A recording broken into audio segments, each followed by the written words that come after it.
My name is Carla Bloom. Some of you saw me here yesterday, and I have the pleasure of introducing our keynote speaker this morning, who, when he was a boy, I think 13 years old or so, a little screech owl landed on his tent when he was camping in his yard one night, and he saw silhouetted in the moonlight the owl's throat vibrating as he was singing, and that sent him off and wound him up here today at some point in time. I met him through our International Festival of Owls that we do in Houston, Minnesota. We were looking for an organization to help support, and I ran across the Global Owl Project, and I thought, well, this would be a fantastic organization for us to support. And that's how I met David Johnson. He seems to be involved or has his fingers in everything having to do with owls, so if I need to know something, I can always email Dave and say, hey, is anybody doing anything with owls or in this realm? And he always seems to know. And when we were developing a program at the International Owl Center about owls in lore and culture, because we wanted to have a program about this to teach people how cultural attitudes impact owl conservation. You can't just, we're in North America. We can just say, hey, people like owls, these are things you can do to help owls. People are excited to help. But if you're in other countries where people don't necessarily have the same cultural attitudes, you have to approach owl education and conservation from a different point of view. So the starting point for being able to do those things, education and conservation, is knowing cultural views in different places in the world. And David has been doing intensive amounts of work on that for years and years and years. And that's what he's going to be sharing some of with us. So without further ado, please give David Johnson a warm welcome. Thanks.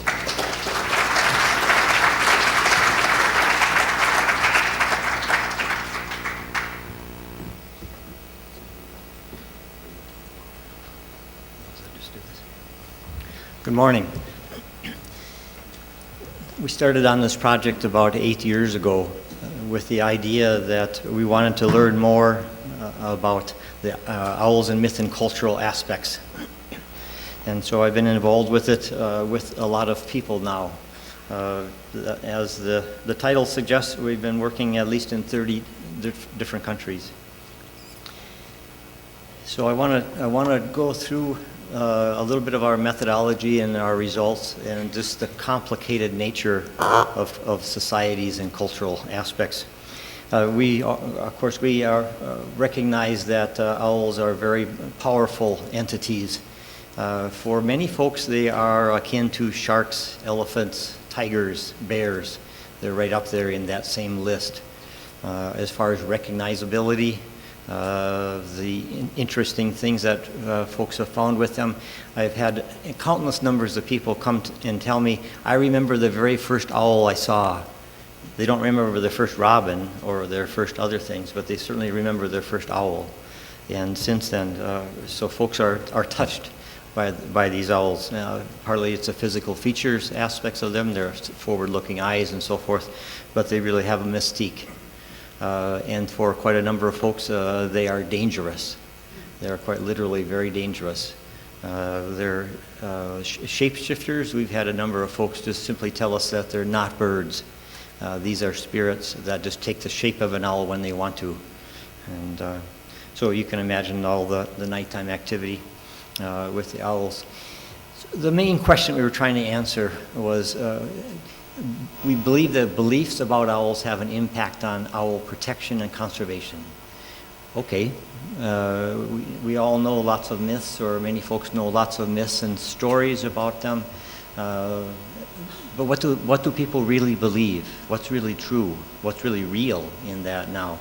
There's a lot of folks that the question was, is this something that you believe or something that your grandmother once said? Kind of thing. And so we're trying to get at the root of that. Have the beliefs in various societies changed over time? And if so, how? And what do people really know about owl ecology? And so we're trying to package that up. And so we're trying to take that from a scientific perspective, where we can pull back the curtains of all the mythology stuff and all the web junk that you see, and try to get a little bit more of a scientific approach to it. I'm going to start back a bit. This is not an owl, okay? It's a small passerine, but it's a real wing with real feathers, and it's 98.8 million years old. And so the notion is that there were birds quite a long time ago. The oldest owl, here's one in a publication, 56 million years. Okay, this is every bit an owl. I have another one that was 67.3 million years. So owls were here at the time of dinosaurs and before the meteorite struck. The DNA evidence suggests that owls are in the 92 to 99 million year old category. They've had a lot of time. Here's actually a 48 million year old owl pellet. And so we have lots of evidence that tells us about the age of owls or good pieces of it. So it shouldn't be really any surprise that this map has been created with its flaws. Thank you very much from yesterday. But to give us a sense of the distribution of owls. Well, the continents were actually closer together when there were owls. Huh? And so the point, though, is that they're everywhere except Antarctica. This is 17,000 years old. It's a finger painting of a long-eared owl in a cave in France. People have had a very long association with owls. I think there's an older one of snowy owls as well. We see them in petroglyphs. This is a Spedis owl, upper left, and the lower left is from the southwestern United States. The upper one is from the upper northwestern United States, along with the tall statue that's also from the Pacific Northwest of the USA. Quite old artifacts. This is the owl Nazca line in Peru. Okay, it's about 2 kilometers from end to end. This is a late classic Maya owl vase. All right, so people have put a lot of time and energy and thought into their relationships with owls. The left-hand side here is a mortuary pole in the Seminole Indian tribe from southern Florida, USA. It was a series of poles. One was a red-tailed hawk, one was an owl, and it was like a deck or a platform above the water, and that's where they buried their relatives in bundles. This was found in the 1950s, but it's about 1,400 years old. On the right-hand side there, that's a wine vessel from China, from the Qing dynasty. We recognize, of course, that not everybody shares a positive view of owls like we do. This is from the Senegalese. On the left-hand side there, owls in the night. They're very feared animals, of course, and then owls are wise, that part from many Western societies.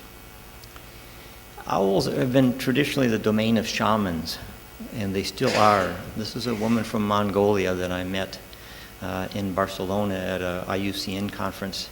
I walked up and I paused in front of her, and with her translators there, I said, I would like to introduce myself. I'm David Johnson. I work with owls, and her response was, yes, I know. And I didn't quite know where to go next. And so I asked her about owls, and she said, oh, yes, we have a sacred mountain that only women can go to. The men can go as far as the parking lot. And then the women go up and have vision quests on this, and it was the Owl Mountain.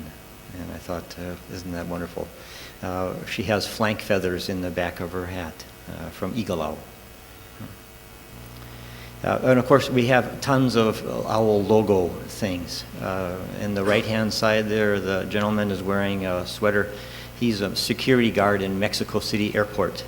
And it says Ulen. It's a German name for owl, and it actually has the little owl logo from Greece on the back of it, but it's supposed to mean all-seeing. Okay, so what do you do with all that stuff? So we decided that our approach was to take a look at a lot of personal interviews, look at the anthropological evidence, look at the archaeological evidence, look at nations' histories, and the religious and their wars and natural resource exploitations, because many landscapes have been human-dominated for quite a long time, and it's changed the vegetation structure and the owl species present. And then regional reviews. We have some folks that just wanted to do an intense review of a particular country. 30 countries. For 23 of them, we used the Global Owl Project interview form. I'm not going to say too much more about it because there are 7 speakers after me that will go into some of these details, so I've really tried hard to stay out of their turf. But you get a sense here, we've had 5 with other kinds of interview data, but they used very similar sorts of questions.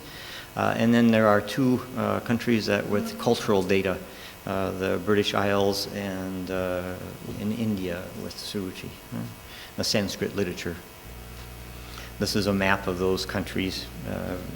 They were not targeted, if you will. They were just picked at random for the things that we could find and the people that were interested in participating and so forth. So the interview form itself, it's 4 pages. It's now in 18 different languages, same questions. We ask a little bit about personal information, how old are they, how long have they lived in the various countries, their general ecological knowledge about owls, their attitudes about owls, and then some cultural stuff. Did they or anyone they know eat any meat or use feathers or use the bones or other things like that? And so we have these hard copy forms that seems to work the best to have more of a one-on-one type interactions with people. Either they fill out the form themselves, or if they're not literate, then often we ask the questions of them. And so we've now done about 6,000 of these interviews. And so typically it's 200 or 250 or so, 150 depending on the country and the time, to try to get a sample of various age categories of people, typically 18 years and of age and older. But the idea is to try to find folks that have some real knowledge and real beliefs about owls. The top here is Mayan. We interviewed Mayan folks in Belize. Lower left is Adwan Shihab. He's from Syria. He's actually been killed in the Syrian war, along with one of my other owl people from Syria.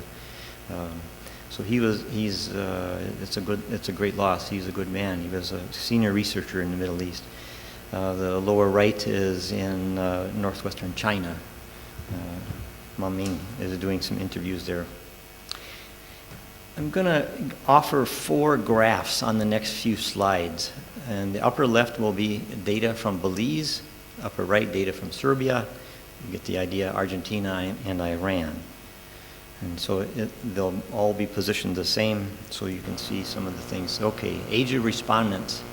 So you can get a sense as to the general age categories here. We tried to cut them into like 10-year-old increments, 10-year increments of age, so that we could try to get some sampling and understanding of who we were interviewing. Okay, and so often these are cross sections of the population at large. And that was partly the intent.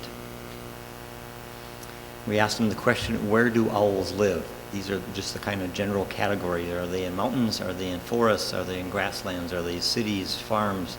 I'm not sure. Or other places. And quite often they wrote in specific places like, they live right next to my house, or things like that, or in the park. I think it was quite nice. But it gives you a sense. The idea was, are people accurately describing the places where there are owls in that country, where we know how many there are, and are they accurate?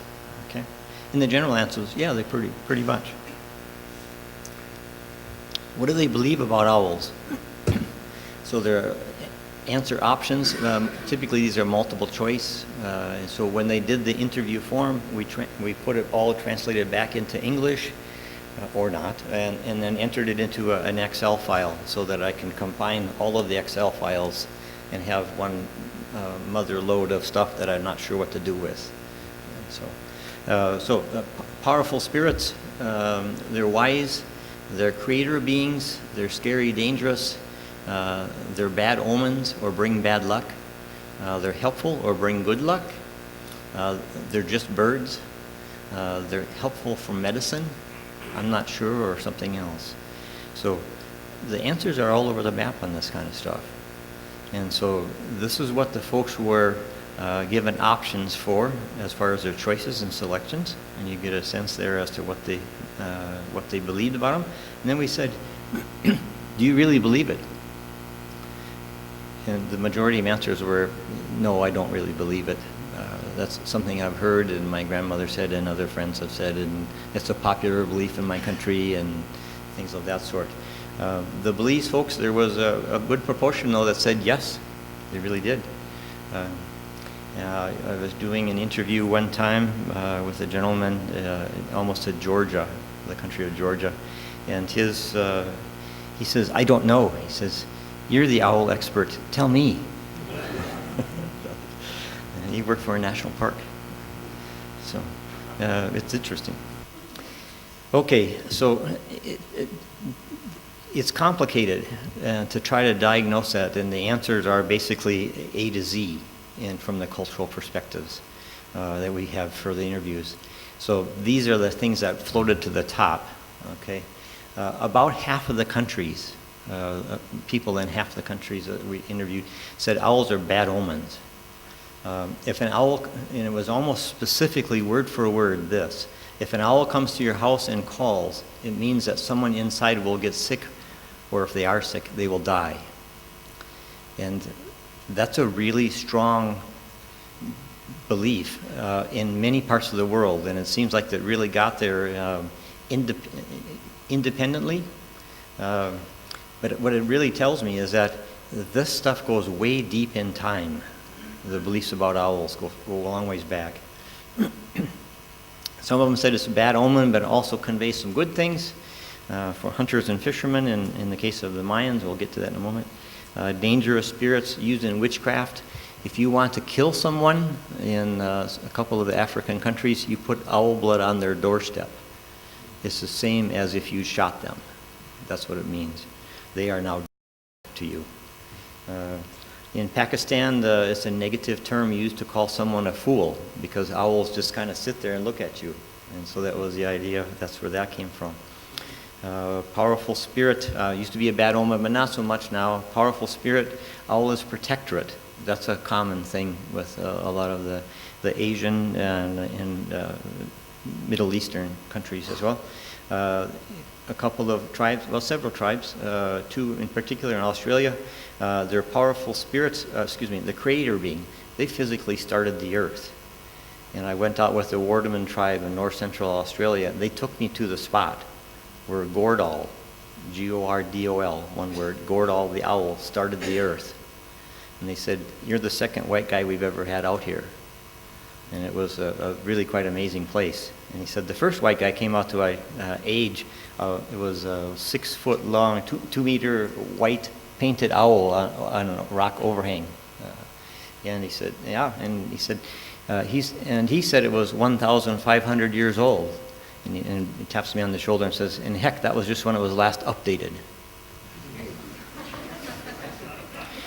So, positive cultural perspective, owls are wise and so forth. For some countries, they're just simply birds. Yeah? And there's a fair number of traditional medicines, and I'll get into that in a minute here. This is in Belize, in the Mayan culture. We did the interviews and came back that they believe that if an owl calls during the night, it indicates someone will die in the village, but it also signifies good luck to hunters and fishermen. If they're out hunting or fishing and they hear an owl call, that means pay attention, you're about to have some success. And then I found a paper from 1883 where a linguist described the word owl, and it was essentially word for word what I just said about that. And it was like, the beliefs in Mayan haven't changed 1 millimeter in 140 years. And so on the right-hand side there is that's some glyphs of spear thrower owl. It was a man. He was a real person. He was the ruler of Teotihuacan. And so I was trying to dig through other owl stuff in the Mayan culture, but it doesn't extend back to the glyphs, although owls were powerful symbols back then as well. So if owls are bad news in Belize, you wouldn't think that many marketplaces, many shops would carry owl-themed items. And in fact, the team spent a year trying to find some, and they found 2. This one kid's backpack, and the other was a slate carving, which is from Belize. Those are the only 2 things they could find to buy. And so they bought them and sent me pictures because they were really excited. So it tells you that the shopkeepers don't keep that kind of stuff or don't sell that kind of stuff because nobody wants it. Yeah? Okay. That's not the case in many other places, but it's another metric for looking at how cultural folks accept or not owls. Here in northwestern China, owls are a protectorate, and especially the folks, this is upper left here is a wedding couple in their tradition, in their dress, and those become heirloom hats, family traditional heirloom hats, and they invariably will use eagle owl flank feathers. And so when I asked them about how do you get all these owls, and they said, well, we used to send the boys out to shoot them or get them from the nests, but now since the power line is in, we don't have to. We can just walk along the power line and pick them up.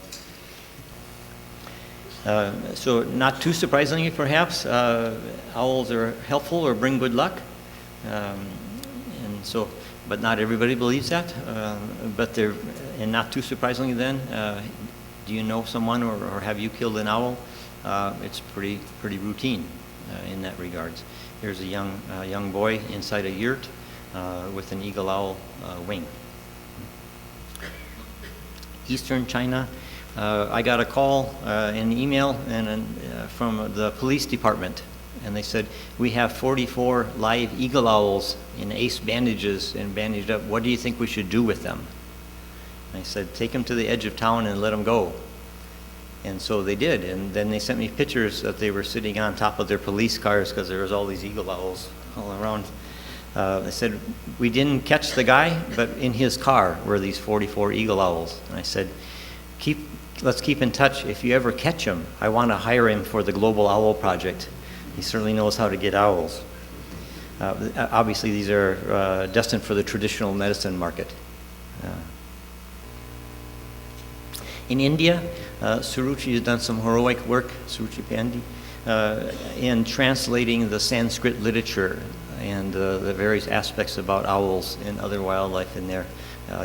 She'll have a paper in our volume that'll come out from all of this collective work. Owls are very prominent in India. They know how to party here. This is in Mumbai. With Lord Ganesh and the owl, and then the goddess Lakshmi. That also gets owls into trouble in India, and there's quite an illegal trade, especially associated with the celebration of Diwali. So there's some good work that's been done trying to understand the aspects of that, and now trying to remedy it.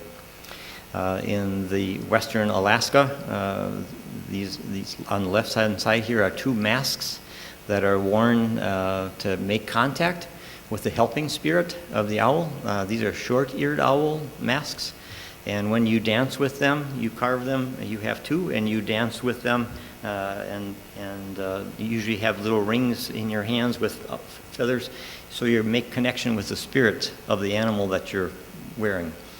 And I asked him why he's wearing mittens, this particular guy, and he said, because when you make contact, you got to have a buffer or you get zapped. This is so powerful. And so, well, of course.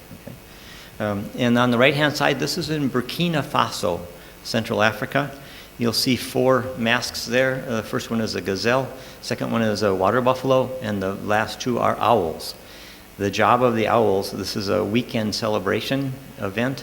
The owls come in and they dance all weekend, and their job is to chase away the spirits of the people who have died in the previous year, so there's no more trouble from them. From a conservation perspective, I think the worst case scenario that we were able to document here is in Mali. That was one of the highest poverty rates in the world. The average woman there gives birth to 7.7 children, 4 of which die between ages 1 and 5. And when a child dies, the mother-in-law or an elder woman is called in to diagnose the cause of death. 40% of the time the child died from fundu, the owl, because it comes at night and it takes your soul and you die. 30% of the time came from the wind, because who knows what can travel on the wind. And the other 30% of the time was from malaria, diarrhea, measles, legitimate diseases. How this works is that when the mother of the child who has died is told that, it's basically, you're still a good person, you're still a welcome member of the community, it's not your fault. It was way powerful things that took your child.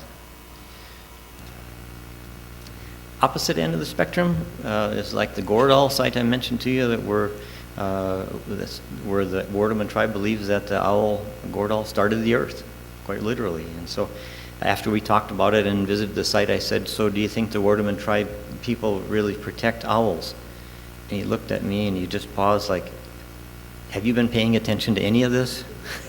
It's like, of course we do. So southwestern Australia is Gogomat, this stone owl.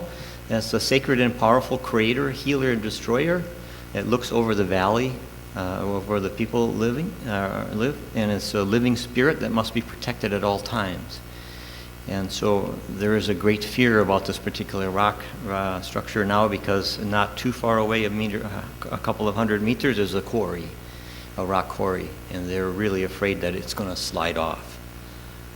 And so it's quite a very sacred site, and so this is getting a lot of attention.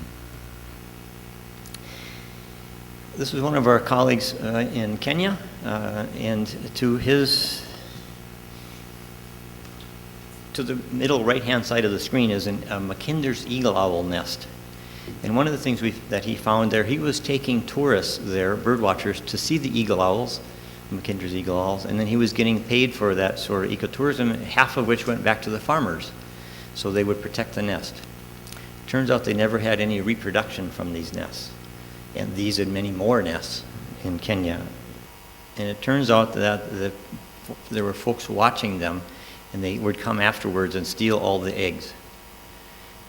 So they're used in Africa, and particularly in Kenya, for witchcraft. But in Kenya, it's when a family, now that there's more middle income people, families, when a family member is dying of cancer or AIDS, they will go to see a Tanzanian witch doctor who will prescribe an egg, an owl egg.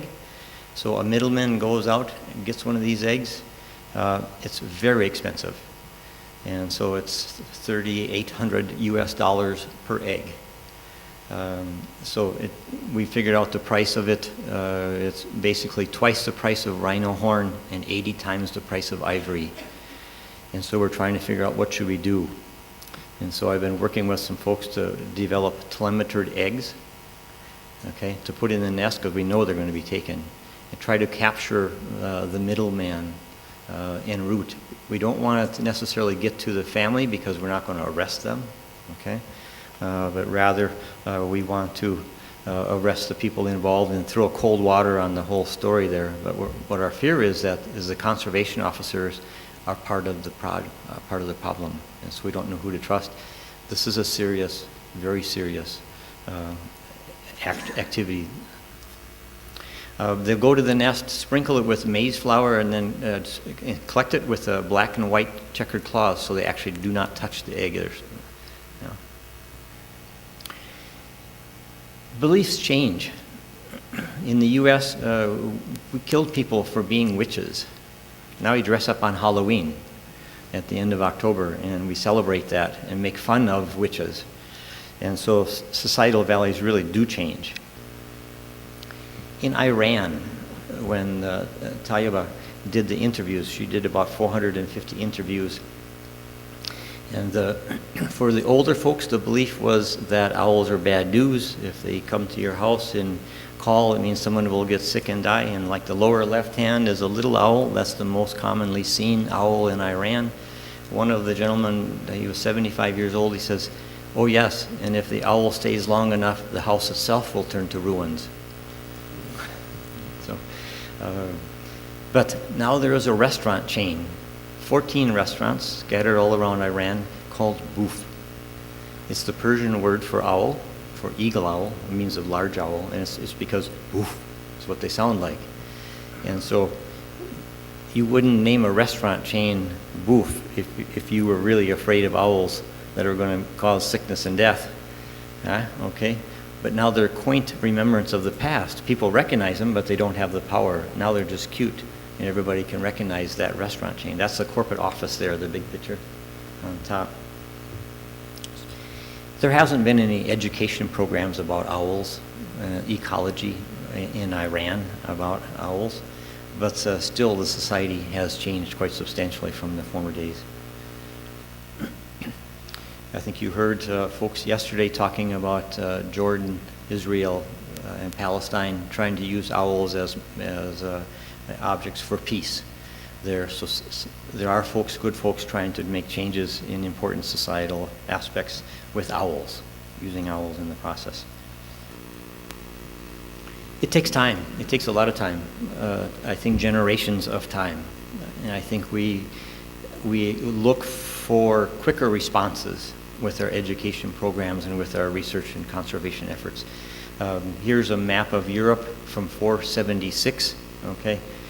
Obviously, countries do change, societies change within them. Religions come and go and make changes or stop changes. And so I'm not proposing the long-term haul. I'm with David Ramsden. I think we need emergency actions for much of our biodiversity and so forth. We can't wait for these kinds of things, but societal values do change. That's the important part here.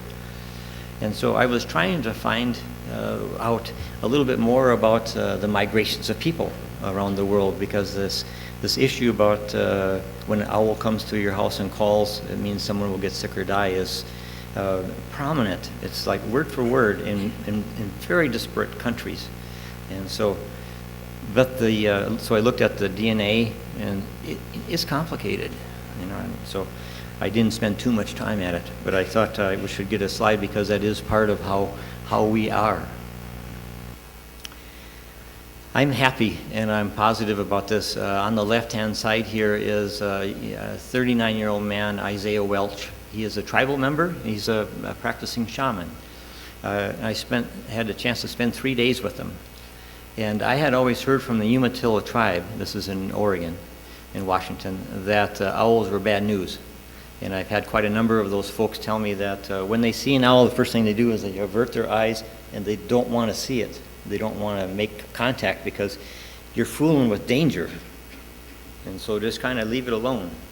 Because it's the domain of shamans, they have the power to work with owls and help find lost objects and other things that are positive. In the upper right there is a Navajo man from the 1850s. It's a split great horned owl feather hat because he was the only one that could wear it. But Isaiah was interesting because the first day he said, I told him, all I know about the Umatilla tribe is that owls are bad news. He said, well, that's not really quite the case. And he said, we have a story that talks about a young boy who got separated from his group, and that the owl came, he was crying, and the owl came to help him. And the owl said, if you'll be strong, I'll take you back to your group. And that's all Isaiah said the first day. The second day, he said, we have a song about it that a lot of the tribes sing, and we sing it for lost family members or folks that have died and just in remembrance. And the third day, he sang it to me. But it gave me a sense as to it takes time to get into the details that you've never heard of, we've never heard of before. They're not in the anthropological literature, they're not in the archaeological evidence. These are tribal things that are really being passed down, that are really true and really real, and it's very common with these folks. So there's a lot of, and the lower right is from Russia. It's a bookstore logo, but they're all over the world now, bookstores in particular, libraries and so forth. So I'm positive about, in fact, here is a textbook for shamanism from the Russian Far East. I wrote the publisher and I said, can I get a copy? He says, oh, we sold out right away. He says, we'll probably make another print one and I'll keep one for you. And there are 6 pages dedicated to owls in this. So I'm looking forward to the next reprint. Back to original question, the beliefs about owls do they have an impact on owl protection and conservation? Tons of myths, stories, and belief. It's a mess trying to sort that out. So a lot of people know. Okay, well that's good. I'm in there. So lots of myths. Not everybody. In fact, most of the people don't really believe them. Okay. But from my perspective, the beliefs were A to Z, much wider in context than I would have ever guessed. We found that there's no difference between rural and urban people. Quite often, the urban people have family members still in the rural environment, grandparents and so forth. Have beliefs change over time? Yes, for some, and others, not an inch. They're still the very word for word. How much do people really know? I think hardly anybody knows species, can identify species. 1, 2, 3 species, and maybe a couple of biology staff that were interviewed, just kind of randomly here, 5 or 6. But people do have the basics of habitat and diet. I was kind of surprised. But there is a difference between males and females. Women tend to be more spiritual. And men tend to have a little stronger ecological knowledge about owls because they're out they're hunting or fishing or something, and they see them more. So there's a difference, I think, between the gender roles for many of these folks, for a lot of countries, not necessarily here. So how does that work? Trying to dive into the psychology of it. Cultural variation and innovations accumulate in society through time, allowing complex cultural adaptations. It's like genetics, but faster. And so in contrast to biological evolution, which is blind, cultural evolution can be directed and consequently faster a process. Anthropology and psychological research tells us that the culture will rarely change quickly. It does change, because about 80% of the people in any given culture believe the same thing because of peer pressure. They want to be accepted in the communities, and so they have to accommodate. For educators out there, the bottom line for me from this is that all educators need to take cultural beliefs into account. Do the interviews if you need, and deal with them head on.